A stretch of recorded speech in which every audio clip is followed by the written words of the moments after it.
get guidance from counseling. It's actually one and the same. It's a process where we provide guidance to children and help them to cope up with the problems that they are facing, or help them to adapt some healthy behaviors for the healthy functioning of their life. Now, I want to associate counseling with working with children, childhood. So you tell me, what are the problems that children experience these days? Peer pressure, excellent. What else? Competition is there. Competition, absolutely. Sorry. Fear of rejection. Fear of rejection. So true, so true. Yes, sir, behind you, he had answered, I guess. Excuse me, sir. Not being understood. Not being understood by whom? By the teacher or the parent. Whether it is parent. Okay, fair I enough. want to do something else and the parent said, no, No, you can't do it. Absolutely. So true, so true. Inferiority complex. Okay, what else? Okay, now all the problems that you just shared with me, were you keeping yourself in the place of a child when you were giving me those problems, or did the problems came from an adult point of view? No, right now when you were sharing the problems, when I asked you the question, you know, Child after coming from house, he got their own problem. When he's coming at home, they got their own problem. Right, absolutely. So when I asked you the question, you know, that what are the problems that children are facing, I got the answers as peer pressure, competition, fear of rejection, inferiority complex. Now, were you empathizing with the child? Were you entering the child's world while answering these things? no, both the ways. Both the ways. Okay. Now, before beginning the actual talk, I want to do a small exercise with you called as creative imagery, where we can feel and get into the shoes of a child. Okay, I would request all of you to close your eyes. Okay.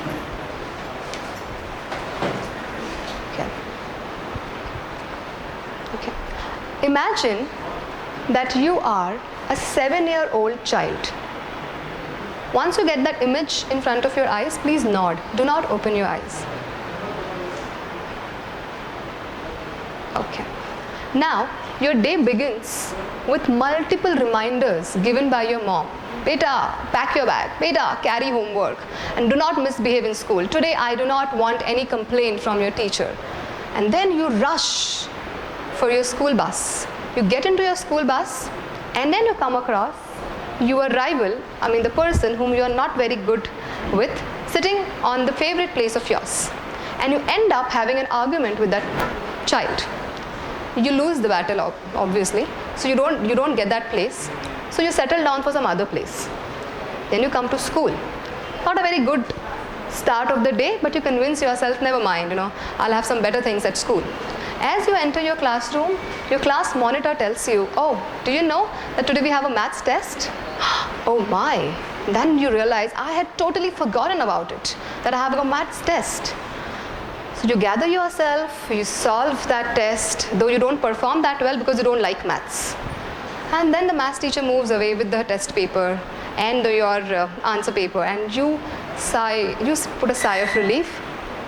And then immediately a Hindi teacher walks in and she asks you to write a composition. You do not like to write things. You do not like to write compositions or poems. So you prefer moving around. But then you are being asked to sit at that one place for more than an hour. Even the Hindi teacher moves out. And then the next teacher walks in. There is no break given to you. Just a break of 5 minutes to attend the nature's call. That's it. Again the next teacher walks in and she gives you some other task. In the midst of a task, you come across a little spider. And you are so inclined towards it that you try to pick it up. And your name has been called out. And you have been sent out of the class. This is how your day proceeds. As you go home, the first question that your mom asks is, how was your day? It was not that great actually. So you don't even feel like answering. So you say, okay, it was okay. And then the questions begin. So what did you do? What was the homework? Did you get any remarks in your diary? Blah, blah, blah, blah. And you're just not interested to answer any of the questions. So you move in. And immediately you have been reminded, oh, you have to go for your tuitions. Hurry up. So you move to your tuitions. You do studies over there. After tuitions, you are sent to drawing class. And then you come home. There are barely 2 or 3 friends of yours who are playing down. So you meet them, you spend some like 15-20 minutes with them, and you are called up for your homework. And then at night when your father comes home, now you're all excited, to tell him the day scores, how the day went and the problems that you face. But he's so busy, or rather he's so tired, he doesn't have time for you. So he says, beta, aaj nahi, kal baat karenge. So just take a book and go off to bed. This is how your day goes. Have you visualized the entire scene in front of your eyes? Keep your eyes closed. Just nod if you have. Okay. Now, imagine that the same day, the same routine you're following months after months. Like at least for 3 months. Every day when you come home, you don't get time to chit-chat with your parents. Every time when you go to school, you have to compulsorily sit and do those sedentary activities which you are not very happy about. Are you, as a child, are you feeling stressed? Now open your eyes. How many of you sitting here as 7-year-olds were feeling stressed? Okay. Okay, you weren't feeling stressed. You were feeling frustrated. What about you? Irritated. Disturbed. Obviously, every day I have to sit at home. Boring. So true, boring. What? Boring task. No, absolutely. What about you? Boring. Angry. Oh my God, why can't the adults around me understand that I don't like such things and they make me do? But do you think a child with these feelings, the pressures, the feeling that the child is harboring right now of anger, boredom, irritation, disturbance, do you think this child needs counseling? Maybe. Parents need counseling? Okay. I heard not necessary from someone. Fine, I would like to know that. You said someone said not necessary. Okay, yeah. So you think it's not required? It's fine. He's managing. Okay. Sorry? Okay. So you think that this child who is having this routine where he doesn't like to sit at one place, who doesn't perform that well, in his maths paper, who is not getting his father's time or mother's time at home, who has been sent for tuitions or for the classes which he doesn't like that much, like months after months, so he's not being heard. So this child is stressed, but then does counseling will make any difference in his life? Much. Okay. It's a part of the world. That's very true. So nowhere am I saying that we are going to change his routine. No. He's still going to go for tuitions. He's still going to go for the drawing class, and he's still going to appear the. He has to do it. But then the child needs some outlet. Yes, sir. You're saying that you need to counsel a second standard student? Yes. But he's not at fault. Of course, he's not at fault. He's not at fault. Second standard students, ideally counseling doesn't happen to that low level of students. It actually starts when the pressure brings up by standard 4 or 5. So here it is the parents who need to be called in and say that you need to understand a second standard student will obviously not know what a father's problem is. Oh, okay, absolutely. It totally depends upon the parents now. Very That's the true. point. No doubt about it. Very, very true. So yes, parents would be called for some consultation. Now when I'm saying that this child needs counseling, am I at any point in time thinking that this child has a problem? That's why he needs to be counseled? Or He don't have a problem. he doesn't have a problem? He don't have a problem. He doesn't have. That's what I was just coming at it. When we talk about counseling, when I was just discussing that before you walked in, was counseling is giving guidance. And when it comes to children, counseling means giving them a platform where they can express their views, where they can express their thoughts. There are many children who are not at fault. In fact, I would say many children who come to me as a child counselor for counseling are not at fault at all. If I do not understand maths, it's not my mistake. If I find difficulty remembering things, it's not my mistake, but I want someone to hear me out first and then to help me in coming up with some strategies with which I can cope up with my problem. So child counseling can happen firstly from the age of 5, or rather I would say from 3 years onwards. Now, Give them particular liberty. sorry? Liberty is playing and Liberty, yes. So freedom is a very essential element which is being advocated in counseling. So we do give a lot of freedom. We as in counselors give a lot of freedom to children. But when we say counseling, the first thing that again comes to mind is interaction. Counseling means discussion. What will a child of 3-year-old or 5-year-old will do in counseling? How can he express his thoughts? So there are different strategies that counselors use when they have to counsel children. I'll be coming to that, as my session progresses. But firstly, we need to understand that even a child who is 7 years old can be stressed. Some things which are fixed, which the school setup has fixed certain lectures, certain activities, and he has to do that. But despite all of these, he can be stressed and he can approach a counselor by himself also. That's the point that I'm trying to make. At that age, the child and the parents and the teachers know better. Yes. I mean, I wouldn't want Absolutely. That the child would need, stress management. So who will understand that the child needs an outlet? Today's world, parents know better and they know what is to be done to the children. Absolutely. So I don't see at that age the child being stressed at all. Okay. I'll give you an example in that case. No. As in what I understand, yes, parents do know their children the most. They are the ones who have seen their own kids growing. So they know their needs. But there is something called as environment to which the child is exposed to, which is different from the home setup. Yeah. Let me just finish this, Yeah. So that environment is varied. The child encounters different people in that environment. He encounters certain challenges, certain difficulties, in which either he's stuck or with which he's fidgeting with. Now, as a parent, I may think this is routine, but for a child, he has a mind of his own. He has his own thoughts. So, there could be a requirement for the child that I as a third grader want help. I get angry very fast, so all my friends are cutty with me. Nobody sits with me for lunch. Now for me as a mother, this is a trivial problem. Come on, if they are cutty, you become butty with them by just offering them your tiffin. But for the child, no mama, it's difficult. So for a counselor and for stakeholders like us, it's very important for us to become very sensitive with the child's needs. Get over it. Of course he will, but then if intervention is done at the right time, he may get over it quickly, is all I'm trying to say. Okay, have you come across this? A child saying something like, "It's awful. So what if I did that? Why me every time? It's not my fault. I hate studying, but parents don't understand. I don't need friends. I need it right now. Others are far better than me. I know I won't get it right. I hate her. She gets on my nerves. I can't stand it." Have you ever come across any of these statements as teachers, as parents, as adults? You have, yeah. So these are the basic problems.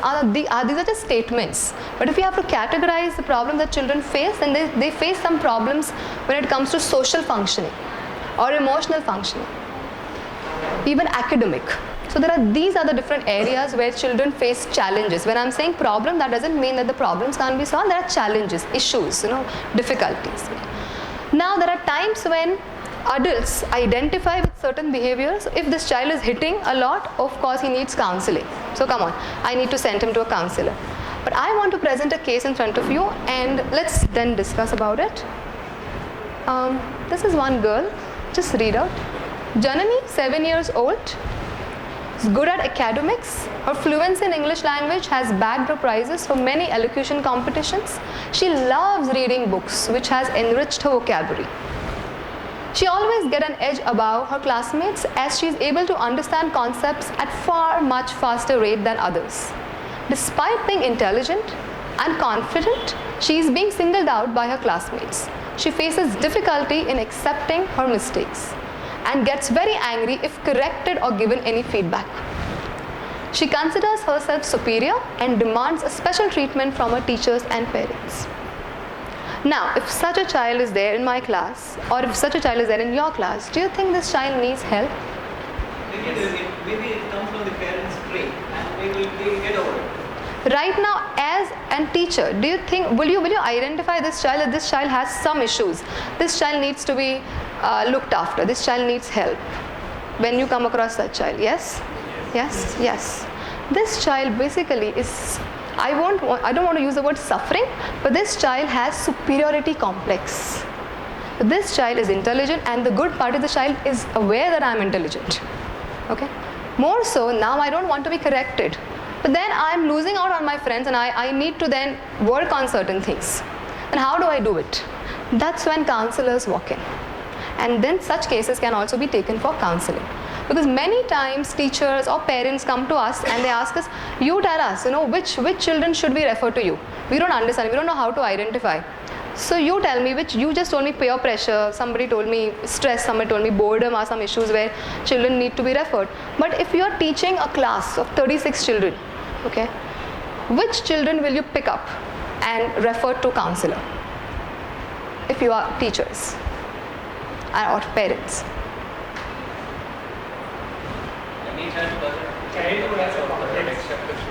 Sorry, one second. Child who has a complex.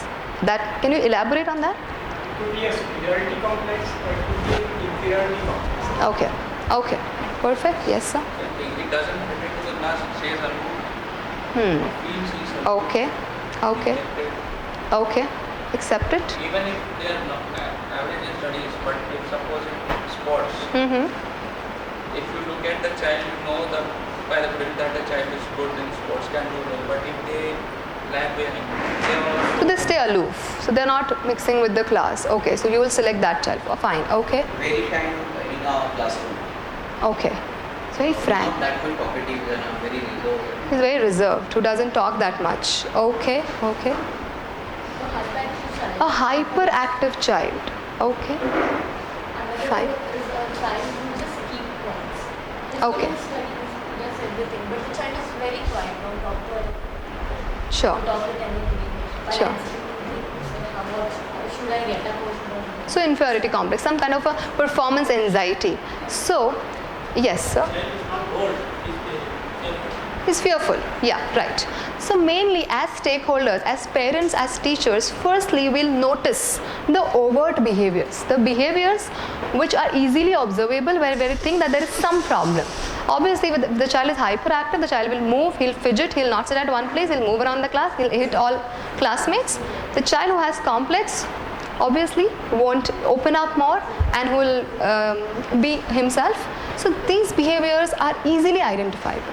But there are many other issues which children face which are not overt, which you can't pick up on those behaviors. So let me tell you which all behaviors or which all challenges can children face which can be then referred to a counselor. Okay, immediate referrals. First is suspected evidence of child abuse, physical or mental. When I'm saying abuse, I'm not saying the child is battered very badly. When I'm saying mental abuse, when there is no encouragement given to the child. But the child is doing absolutely fine in class. But at a certain point, he will just shut off. There will be in the day's course he is performing all well. If you give him tasks to do, if you're giving many academic tasks, worksheets or puzzles, he'll do all good. But if you give him free play, he'll sit alone. He won't sit with friends. But if you put him in group activities, he'll play with his friends. But such behaviors can be missed out by the stakeholders, by the teachers, because the child is suffering. Could be, again it's an assumption, we don't know, we need to find out. So that could be one. Physical abuse, obviously that can be seen that the child is affected. Any behavior change in the child that is sudden and unusual. Just to elaborate a bit, the child is performing very well, but then suddenly he has started coming to the teacher saying that I want to go and pee. Every half an hour he comes to the teacher saying that I need a break, I need a break. This was not the behavior earlier. So there's some unusual behavior that has happened. Also, suddenly kind of distraction in few activities. So he's not able to concentrate, he's very disturbed. But this again is not happening from quite a long period of time. Suddenly it's happened. Bereavement, death of the parent or death of the closed ones. That's when children need to be sent to counselor. Now I want to also give you an example here. There was this one child in school and he lost his mother on Saturday. Monday he was in school. So the principal immediately called for a counselor that this child needs counseling, please take him for counseling. The father was sitting and so was the grandfather, And they said, okay, yeah, just talk to him about his mother's death, but don't stress much upon it. And the child was, and this, all the conversation was happening in front of the child. So child was just sitting and listening to the grandfather and the father. The child walked in the counselor's room, and the counselor asked questions, obviously not about the mother or about the death. He just asked questions. So how are you? What do you do at home? Oh, I know why you have called me. My mother is no more now, but my grandpa has told me that she's become a star. She's going to meet me every day. I'm going to write letters to her. I'm going to say hi, hello to her. That's all. I'm fine. Can I go to play now? Counselor said, okay, go. So that's when the parents were being called in. The parent, the father, and the family members were called in. Then how have you explained the child about this entire episode? Oh, we haven't explained. I don't think he needs to know. He'll get over it. He'll understand. He'll get used to it. That was the response. And they even denied to take a parenting consultation or a counseling session. Now, school did emphasize on counseling sessions for the family. This child was being observed. After 15 days, this child, the counselor was very much there in the class, communicating this to the child that, no, I'm available for you. Anytime if you feel a need, you come and talk to me. So the child knew that there is one adult who comes to class just for me. There is some special attention that I'm getting. After 15 days, the child said, can I come to you? I want to talk. I'm missing my mom. I don't think I can handle it. When I go home, I need to see her and I don't see her. So sometimes when you come across such cases where the child has lost his parent, immediately a help cannot be offered because the child won't receive that help. But as a counselor or as a stakeholder, we need to observe the child. We need to be sensitive towards the needs. This is one. Any questions up till now? Okay. Undergoing any traumatic family experience, divorce, or any other. Now here what happens, there is a pressure from parents because they say, no, you just keep mum. You don't have to share about the family events in your class or with your friends or with your teachers, but the child keeps sulking within. So then again the teacher has to be very observant and then identify that child. Okay? Indulges into destructive behavior, either self-infliction or harming others. Now this is a behavior pattern which is often confused with hyperactivity. If the child is moving around, the child is running around, sometimes teacher thinks that if he is hitting others, that means he is hyperactive. But it could be more than hyperactivity. We don't know. It could be a form of a manifestation of depression also. When you're depressed as a child, you can either sulk or you can either inflict pain to others. It could be either. A child who exhibits symptoms of chronic depression, he will stop eating food, he'll prefer sitting alone at one place, he'll stop interacting with friends, a complete withdrawal, a sudden withdrawal. That's when a teacher has to identify that this child needs counseling, but the academic performance may or may not be okay. We don't know about that.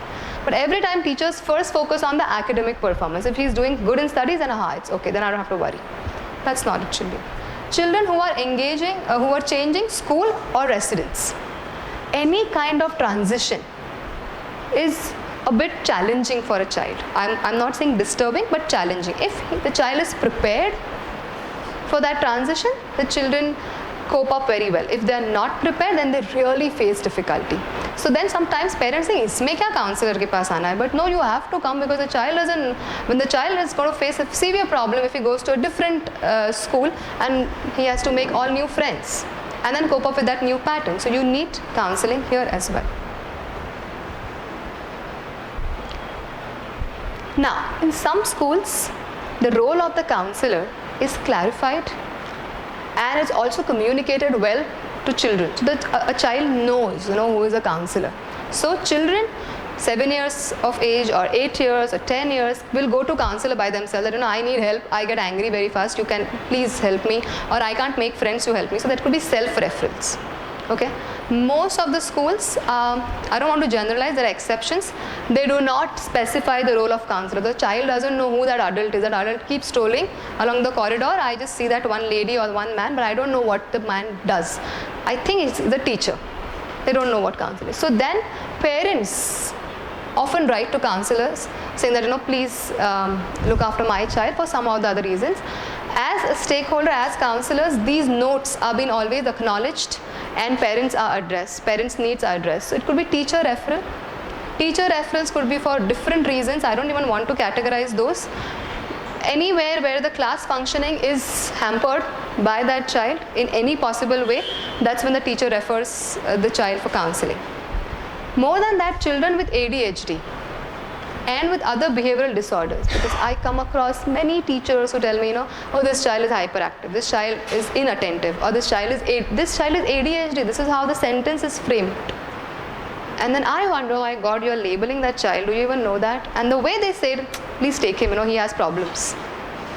So even as stakeholders, it's very important for us then to understand, yes, ADHD is attention deficit hyperactive disorder. It is a behavioral disorder wherein a child faces difficulty in paying attention and is very impulsive. Okay? So, it's very important firstly to be very sensitive towards the children's need and not label them. That's the first mistake. But these children can be sent to a counselor. They have to be sent to a counselor because they cannot function in a classroom setting for a very long time. They need to be given those breaks.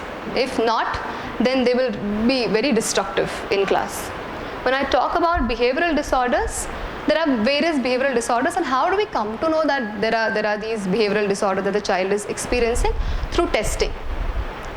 Now, this testing happens only after age of 7. Till then, you cannot label a child that this child has I can just have a hunch, I can have an assumption that I think this child has some issues, but I am not very sure. I have to wait till the child reaches age of 7 or 8 when the child is sent for testing. Once the reports are out, the counseling begins. Even if the reports are not yet been submitted to school, still the counselor should intervene and the basic observations should be initiated. Child who need individual help beyond the time permitted in class, I'm not explaining that much. Children with learning difficulties, very, very obvious, because they are struggling with their studies, they're struggling with their academics, so there is a lot of pressure which is built in by the parents, teachers, and also a pressure that they think because they are not able to cope up, they are not able to reach at par with other students. So yes, they need counseling. Children who face difficulty in forming relationships. This is something that again is not identified as an issue or as a challenge, because the child has 2 or 3 friends, but his social networks are too confined. Now, they are not that wide. That's when the problem comes up. Teacher thinks it's okay, parent thinks it's fine. My child is throwing a birthday party and I have got 7 friends of his, so it's okay. But the child is still disappointed because the child wants the entire class to come and the class is not coming for whatsoever reason. Because the child is facing some difficulty. It could be either the child is too short-tempered, that he is not able to then be flexible with his friends, or the child is sulking and is not that confident to approach people and form friends. So that could be one.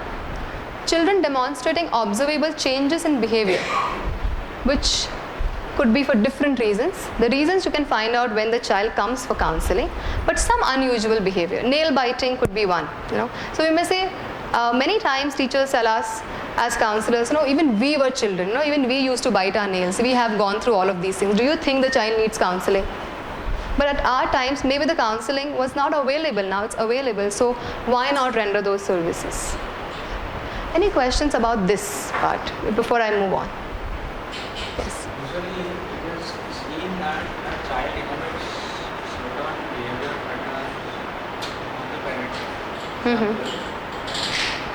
Mother is aggressive. Yeah. And the baby also comes out to be aggressive. Okay. Now that judges the behavior of the child. Now here, how do you counsel the child? Because aggression, submission, it's a part of a person, biological person. Now, how do you counsel that child as a mother or as a mother? How do you counsel that child? Firstly, the child, if you're saying that the father is aggressive, okay, and it's heredity. Let's assume. Okay. My brother is very aggressive. Okay. I have a daughter, he has a daughter. He's 2.5, my daughter is 3 years. Now, he is very aggressive. His daughter, right from the age of 7 months, has been observing him and become aggressive. Okay. So, she is aggressive. So, my daughter follows her. The work is not done. Right. Now, firstly, if this child is being sent for counseling, The first thing that will be worked upon is on her anger. How can she control her anger? Because yes, she imitates her father, I accept that, but she has not yet been exposed to any other strategy to control her anger. She is not even aware that she is getting angry and she is becoming aggressive. When she becomes aggressive and when she destroys things or throw tantrums, how is she being catered by her parent? What kind of parenting strategy are the parents using at that very moment is firstly important to look upon. Secondly, if right now I can't have father in the counseling session, I don't even want to have a father. I will just work with the child. I'll help the child to understand that she is getting angry, to identify her own problem, that because of anger, she is losing out on certain things. And this will be done through different games, through stories, through different play material. I'm not going to tell her that, beta, sit, you have a problem. I know what it is, that you get angry very easily. It's not that. It is done in a way where she will express her issues. She will express that when I'm having friends, when I'm playing, my friend doesn't share her toy with me and I get angry, and then I do all of these things. Now as a counselor, I'll be teaching her how can you then control your anger. She will be taught, she will be given some homework, and then she will be seen regularly by the counselor. This will help her to tame her temper. This is how a counselor works with a child. Now yes, it would be an ideal situation where the father also comes for counseling, but we can't force parents to come for counseling. Now here the child is not at fault, if I have to say, but somewhere down the line the child is making a conscious choice of becoming angry, isn't she? Can she choose to react differently in the given situation? When her sister is not sharing toys with her, instead of getting angry, can she request? What do you think? Can she request? She can request. Sometimes she does request, but sometimes it's not request. I need it. If the answer is, or even if the book is doubtful whether I give or not give, or even why I not bother, it's done. Yes, because that's a reaction to her behavior. If I as a child, if I stamp my feet and say, I want it right now and I'm getting it, why will I even try to request? That's the first thing. And secondly, if I'm being told that because of my anger, all my friends are moving away from me, then I may make a conscious choice of not getting angry but of requesting. See, every individual, it may be a child, may be adult, has their own free mind. They imitate their parents largely, but when they are being exposed to some different setting or with some different strategies, they do observe that as well and they analyze, and then they can adapt that style as well. Yeah. Which it does in the school. No, but this is a very... It's only the house. So is she developing that aggressive behavior? See, in school, she'll be getting a lot of exposure. And that's when the teacher is not going to give her the toy when she demands for. Of course, so her behavior is not accepted in school, that is accepted at home. So obviously, if she's not spending much time in school, she's in play school as you rightly said, she's at home. So that behavior is going to then build upon, if not corrected or intervene at the right time. Now here, the parent needs a session, I would say a consulting session. I'm not saying parent has a problem, he just has a challenge. The parenting strategies need to be then defined for the child. Okay? But if the child is exposed in an environment where the child is taught to share, the child is taught to control the temper in an indirect way, then the child will definitely stop this behavior. Yeah? Okay. Any more questions? Can I move on? Okay. Okay. How do stakeholders react when the children are referred for counseling? What do you think? Now it is the same thing. Earlier it was okay, but slowly it is sinking into the minds of the parents. Because still awareness is not developed that. Okay, yeah, there's one hand put up. They cry. Sometimes Cry. This ball, they feel like they're defective themselves because they're children. Absolutely, so true. Yeah, as you're saying that it's an in thing, there's this, I would just elaborate on this. There is something called as counseling. My child goes to school where there are counselors, but my child doesn't go to a counselor. I'm relaxed. But the moment I tell, your child needs to be sent to a counselor, the first reaction is, why? Why? First it is denial, a complete denial. My child has no problems, I am not going to send him to a counselor. ये सब हम भी बच्चे थे, कुछ नहीं है, सब हो जाएगा. He is, yeah, absolutely. The second thing is that, am I doing something wrong? if you're saying that, as she said rightly, as Vidushi said so rightly, that if my child is sent to a counselor, me as a parent, I as a parent, I'm a failure, or there is something wrong in me. That's the reason why. Second thing is there is a lot of anger towards someone. I don't know who. As a parent, I'm angry on someone because I want to have a blame game. I think because of this teacher, I tell this teacher she doesn't know how to teach. Because of that teacher, my child is being sent for counseling. Or my husband, he never pays attention. See, father pays no attention, my child is having problems. Or let me blame it on the tuition teacher or the locality where we live. But I want to blame right now. I don't want to accept as a parent that my child is facing an issue or is having a challenge, he needs help.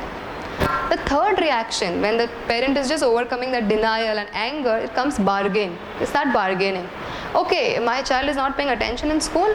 Can I then, have a personal tutor at home? Then I'm sure my child will pay attention. Oh, my child is not making friends. Don't worry, I'll just enroll him in some new, dance class, or I'll take him for more parties, or I'll take him to the club. Is that okay? So let me just bargain. Let me just negotiate it first. If that is not working, okay, fine. Now I'm surrendering. If nothing is working. Now the teacher is like very adamant. Now you have to send him for counseling. Fine, I give up.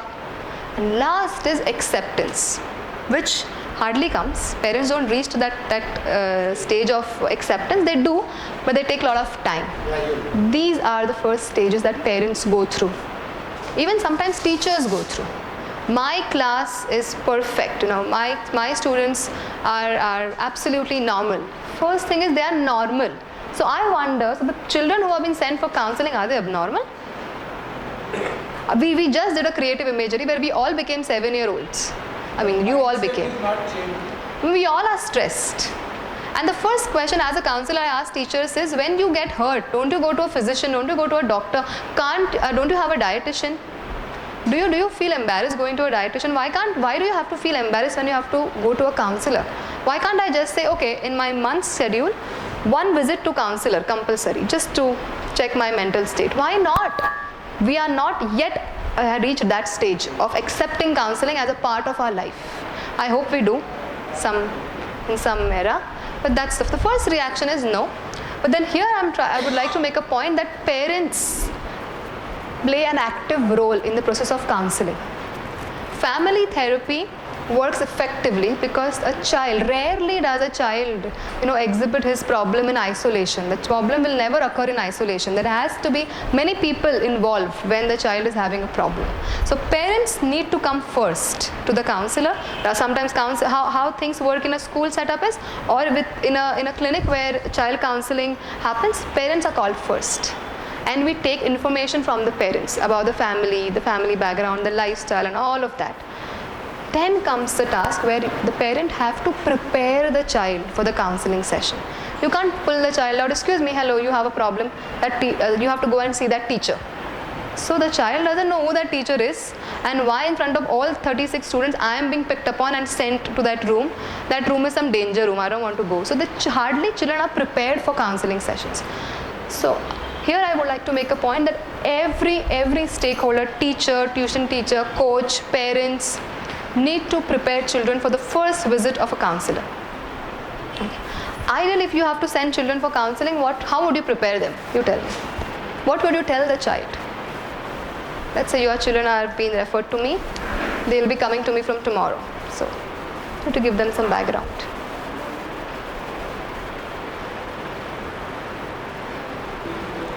Sorry? Okay, but let's assume that now you have to tell one. Okay, let's say there is one child you have come across. He lives in your building and he needs counseling. So he's come to you, uncle, my teacher has told me to go to this lady, and then you read the note which says visit to a counselor's clinic. So then you have to, and he asks you what is counseling. I don't know. What will you tell the child? I will brief the parents first. Let's say like now your child is talking to you. The parents aren't around. I think a symptom of anger to be used. Yes, every time getting angry. So this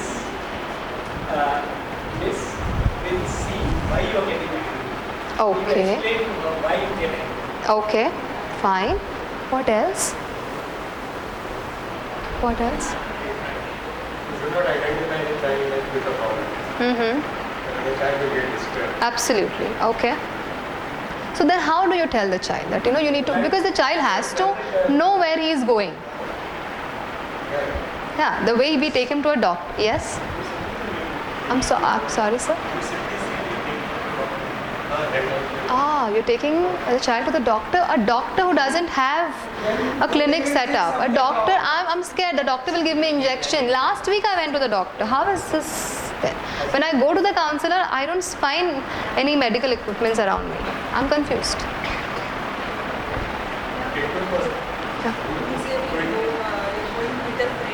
We're going to meet a friend. Whose friend? I mean, I'm a child. Huh? I'm sorry if I'm arguing. I'm just playing a role of a child. Whose friend, Mama?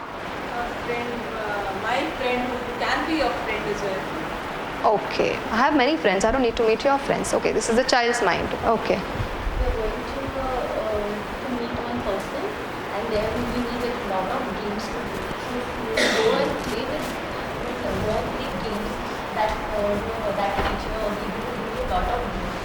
Acha. So a place where you can play a lot of games. Oh, I have got a free play time. Nice. Okay. Okay, I can take a part of your answer, which is quite correct.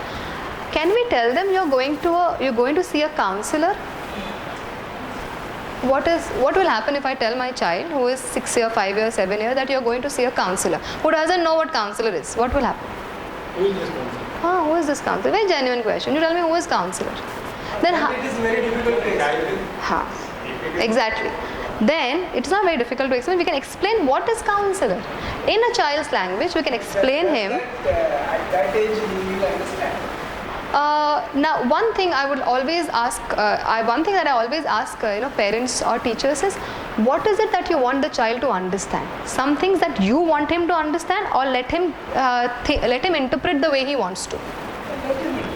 So I am going to define what counseling is. I don't know how much the child is going to understand, but he'll understand what he wants to. He'll extract the information what he wants to. I want to give a message, let's say A message. My child is going to take B message, but at least he has taken some message. So every time as parents or as teachers, we have this expectation. I hope my child has understood. But what has he understood? The sum that I have solved, or maybe he has understood the strategy to solve that sum. Maybe something different. We have to give them that freedom. So firstly, if you are taking a child to a counselor, the appropriate way of broaching the topic is tell the child that you are going to see a counselor. And as a parent, as a teacher, be very relaxed when you are saying that. You don't have to. Sometimes parents' emotions are so volatile that they get hyper. And they get nervous, and obviously that is seen, that is observed by the child. So that should not happen. Just be very relaxed, accept it, and tell the child that you are going to see a counselor. Counselor is a person who is going to help you to solve problems. What kind of problems will be the next question. So if you get a stomach ache, backache, you are not going to go to a counselor. But problems like problems in making friends, problems in sitting at one place, as you started very well, problems in controlling your temper. Any such problem when you face, you can go to a counselor who is qualified to help you resolving those problems or resolving those issues. What do you do when you go to a counselor? Then you will be given complete freedom to say whatever you want to. In fact, you can share your deepest secrets with that counselor, because that counselor is not going to tell what you share it to her to your parents. That's going to be a secret. So you have got a different platform. Okay? There you will come across many toys, different material where you can play for half an hour, because you have to tell them, otherwise they'll not come out of the room. So you have to also tell them that it's a very timed session, let's say half an hour for 1 hour. Okay? A place where you can create things. Okay? A place where you can open your heart to that adult. This is what is going to happen in that 1 hour in that clinic. And this is what a counselor is all about. Simple explanation. You don't have to add any. So if the child asks you, but why me? Why not my friend? Or can I take my friend along with me? Will be the next question. No, right now the counselor only wants to see you, because right now you have issues of controlling your temper. So we are only going to talk about you and how can the counselor help you. We are not going to talk about your friends. This is the simple explanation. If they ask you many questions, you have to choose how many questions to answer and how many questions not to answer. Give them some basic information and let other questions the counselor handle. because they will ask a counselor many questions. But preparing them for the first visit is very important before even beginning the counseling session with them. Yeah, clear? Okay, let's move on. Okay. What happens in counseling session is very important to understand. What are the counseling sessions all about? It's an interaction between two people, the counselee and counselor. Yes, very true. See, essentially, it is to open up the child, to understand the child's mind. So what is it that is making him behave this way? What is Okay. it that is disturbing him? Okay, so helping him to open up. Very true. Okay. And then it is possible, it's possible, with the child's help, to guide him. To see if you can go to the Okay. alternate, but make the child Okay. answer which way the child would like to. It's a very important point that you have made, that you are helping the child. That's a very important word, help. Know where a counselor, maybe any counselor, a marital counselor, an adult counselor or child counselor will never give solutions, ready-made solutions. You have anger issues, do this.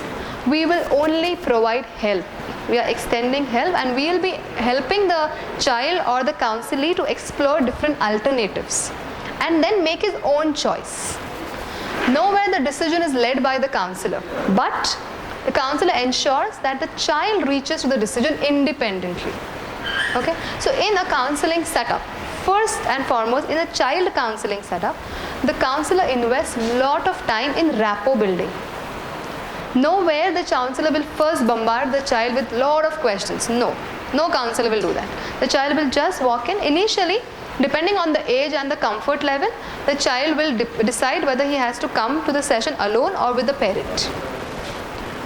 In ideal situations, children walk in with their mothers or with their fathers where they are very comfortable, and the counselor should allow also. Mother should not hesitate. There are times when parents hesitate and say, you go, and the child is like, I don't want to go, with that expression on the face, and they just push the child in. Come with the child, sit for the session. Child is being told that this are the equipments, these are the play material. May it be a sand pit or water play. It could be a doll house. That there will be many material that will be arranged, and the child is given a choice to play with any material that he wants to. He is not questioned. For the first session, he has not been questioned. He has been interacted with. There is a difference between questioning and interaction. I'm sure you all must be knowing that. Then the parent is asked to either sit or go. However, the child decides. The child has been asked, do you want your mother to still sit, or can she leave? So whatever the decision child makes, the parent do that. After that, the child is given lot of material. Depending on the child and depending on the problem, the material is decided.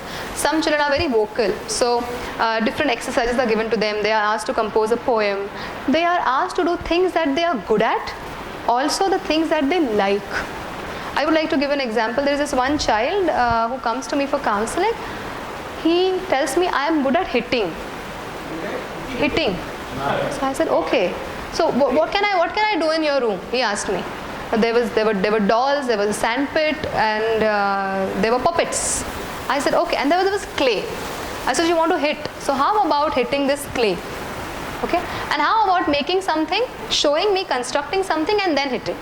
So I said, okay, while hitting, I think I can create certain things also. So he created snowmans, 3 snowmen, and he started hitting them. Okay.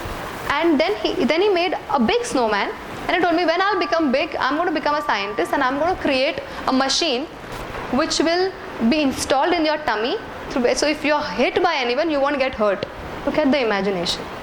He thinks he's good at hitting, and then he got through telling me that I am going to invent this machine. And then I asked him, so do you like this, that, whatever? And then that's how our session progressed.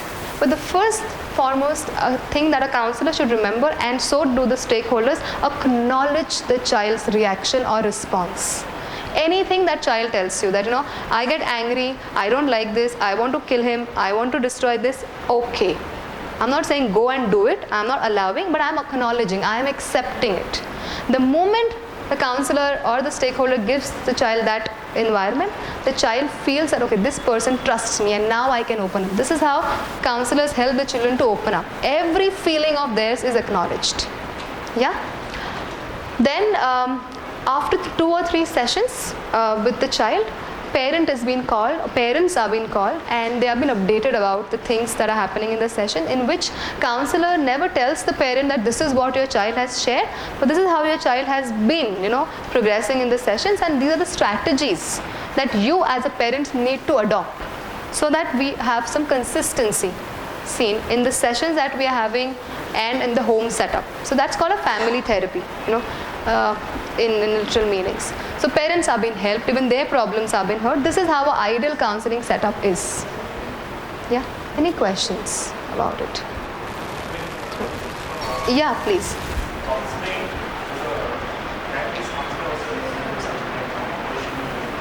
I'm sorry, I'm not able to hear you.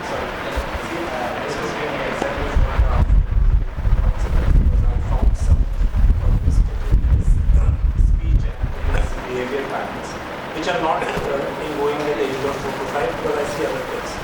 So now the counselor has recommended him to an occupational therapist and a speech therapist. Yes.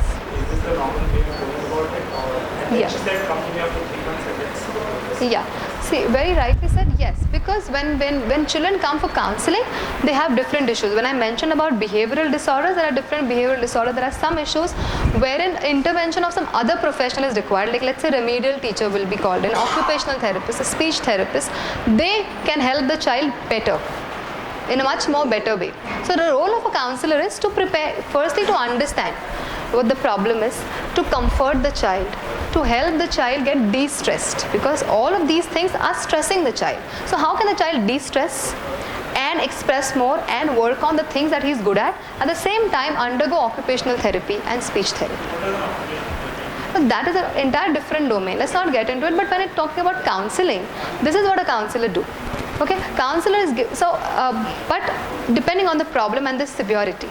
If the child is having attention deficit disorder, where he is hitting, he finds it very difficult to sit at one place and to pay attention, then the therapy that counselors will be using will be totally different from the therapies that the counselor will use for the child who just finds it difficult to sit at one place.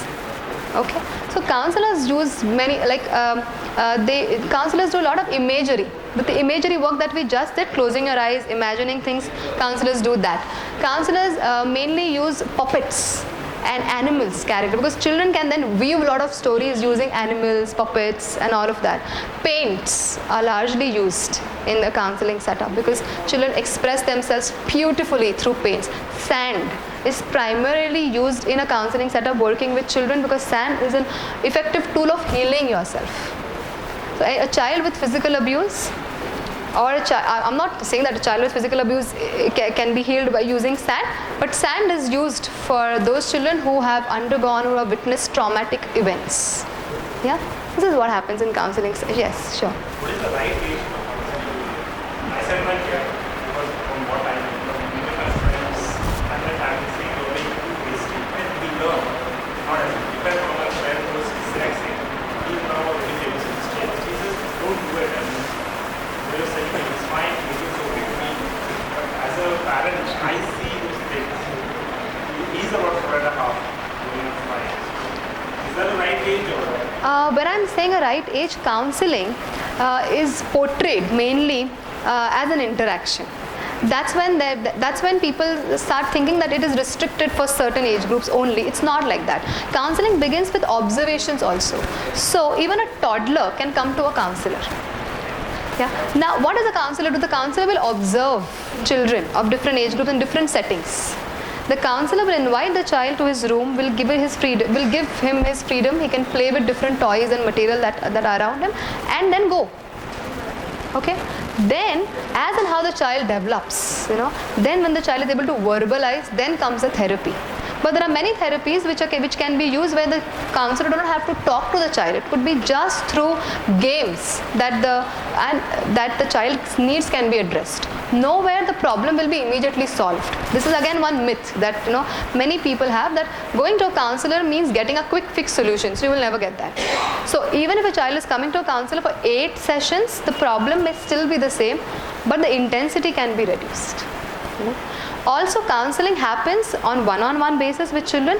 Mostly counseling happens in group sessions with children, also with adults, but group sessions are being conducted by counselor. Let's say children who face difficulty in controlling their temper, that group can be then formed and different exercises and activities can be then initiated with them. No? So group counseling happens. Mediations is also a part of counseling. So if there are a lot of conflicts happening in classroom fights, a mediator walks in. Who is the mediator? The counselor is the mediator. And the counselor helps the children to then solve their conflicts. Yeah? And then comes one-on-one counseling session. And then comes parenting consultation, where parents play an active role. Yeah? Do I need to elaborate on any other point? Yeah? Okay. Many people ask, counselors, why? क्यों भेजना है अभी? क्या मिलेगा counseling से अभी करके? बाद में भी भेज सकते हैं. So firstly, there are a lot of benefits if the intervention happens at a very early age. The first thing is they develop coping skills. You will. I would like to share one case here. There is this one family friend of mine, and she was living in Bhinder. And her child was going to a very good school, an IB school. From Bhinder, they shifted to Kapparit. Look at the transition, okay? And he is enrolled in one of the schools at Kapparit.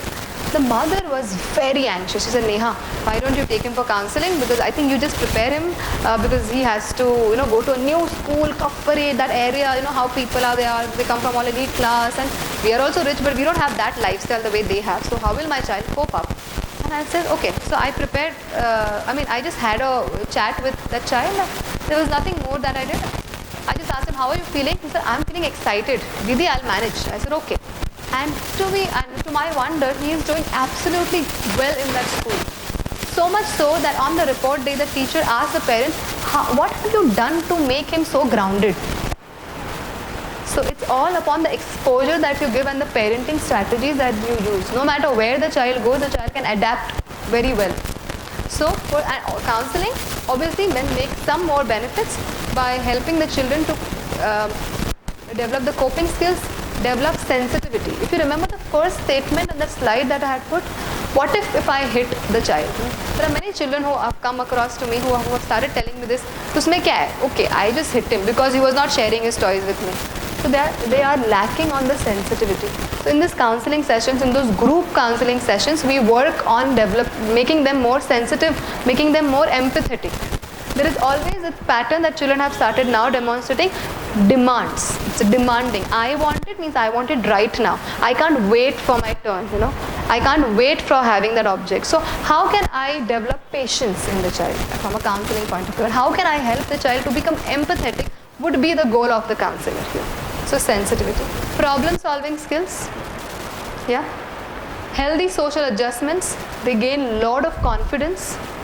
Increases level of tolerance. This is something I want to stress upon.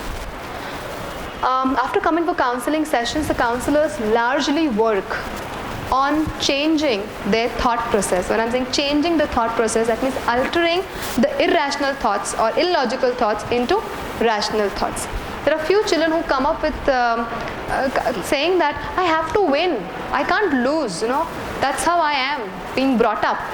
Winners are the ones who are going to become very successful. Losers never survive. Is that how it is? Then none of us would have been survived, is the question. Then I think, where is this coming from? And then I started reading many books, and I thought that even adults, firstly this comes from having low frustration tolerance, and which is then shown to the child. The child imitates the parent who in itself is suffering from low frustration tolerance. Like for example, a person is driving, the father is driving the car and he gets irritated because of the rash driving of some other driver. The child is seeing all of that. And the same thing, as you said, is being then demonstrated in school. The child gets irritated if somebody is not sharing his toys with this child. So tolerance level needs to be worked upon a lot. Now how does a counselor help a child? Counselor firstly take group counseling sessions, personal development sessions in which children are being asked to stretch themselves, which is very important, which none of the teachers do. Do something that you don't like. Do something that you can't take it. Like for example, I can't take if somebody screams. So maybe activity can be planned in a way where all the children are asked to scream, and you stand here, that one child, and witness that activity and tolerate it. You will be able to tolerate it. There are a lot of audio visual clippings that are shown to them. There are a lot of things that are shared with the children through which they are made sensitive towards tolerance. This is a very important value which has not been taught. And counselors do play a role in helping children develop that. Increases adaptability in various settings. I think I don't have to explain that. I have explained it. Okay, that was about counseling. Okay, how does a counselor help a child, and how does a counseling setup what is a counseling setup all about? What therapies do we use, and all of that. Apart from that, a counselor will never be able to succeed if he or she doesn't get the cooperation of the parents. Because as I said, child's problems cannot occur in isolation. Parents have to be playing some role in it. So how can you as a stakeholder, maybe as a teacher or parent, connect with your child? First, I will be just presenting few suggestions here. Most important thing which sometimes parents forget is they forget to encourage, but they keep on appreciating. What is the difference between encouragement and appreciation? Appreciation means accepting. Okay. Appreciating means motivating. Okay. When you motivate, you say, okay, you have done well, fine. But if you motivate, then the person will know, child will know. Actually, that is called encouragement. When I'm saying appreciation, when will I appreciate? When a task is, when something good has been done, means after the task completion. If I see a complete drawing, then I'm going to say, wow, very nicely done. But after the completion, but what if that I need that motivation, I need that encouragement, I need that affirmation that I can do while I'm doing a task. That is encouragement. And parents or teachers need to